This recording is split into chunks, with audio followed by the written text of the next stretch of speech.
Hello there. Can I ask you a question? Do you believe in ghosts? There was a time when most people did and were rather frightened of ghosts and ghouls and things that go bump in the night. Even today, if you go to a city like Edinburgh, you can sign up to go on a ghost tour. I ask the question because in church, since Easter Sunday, we've been looking at the resurrection appearances of Jesus, especially the one where he suddenly appears in the midst of his remaining disciples in a locked room where they were hiding.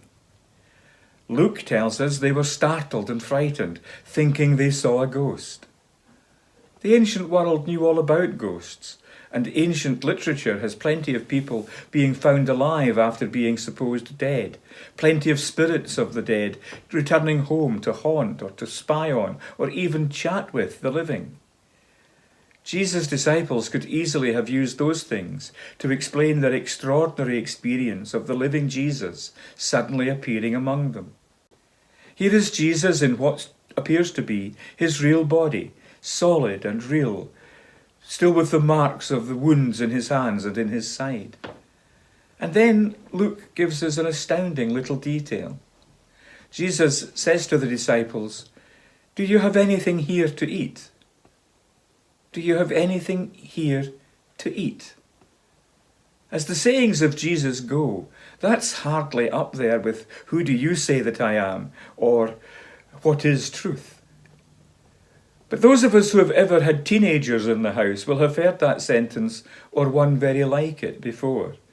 I remember thinking at one stage that my son was just an appetite on legs. I suppose being 3 days in the grave and rising again must have made Jesus pretty hungry, which makes that little detail in Luke's account both very human and very believable. The real Jesus was there among his disciples in flesh and blood, and hungry enough to tuck into a bit of broiled fish. But being there in front of them in the flesh, letting them touch him and eating a piece of fish, all of that is one thing. Vanishing into thin air after breaking bread in Emmaus, then coming to them through a locked door, that's another thing altogether. And it leaves us with rather a big question. What sort of body did Jesus have? How could he be both real and not a ghost, and yet be able to appear and disappear, seemingly at will? The resurrected life of Christ, it seems, isn't subject to the natural laws of time and space. It's not one and it's not the other.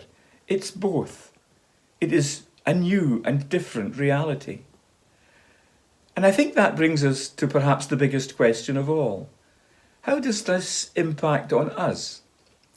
Well, one day, the Gospels tell us, we will, like Jesus, have new life, resurrected life.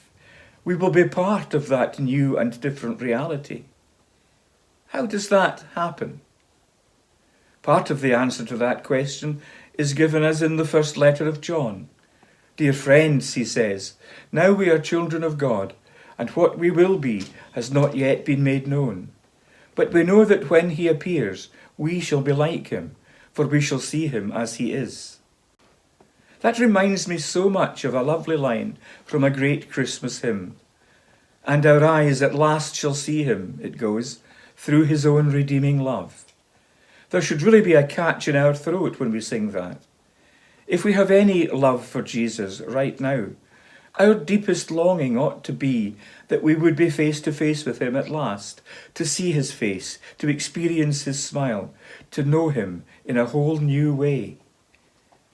We will be like Jesus, the real Jesus, the risen Jesus, the Jesus who seemed to belong in both worlds, heaven and earth, at one and the same time.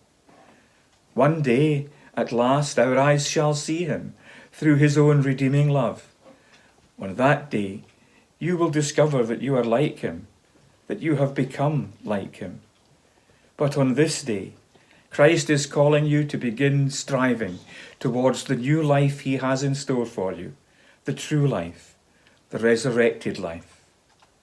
What a wonderful thought. God bless you today and always. Bye for now.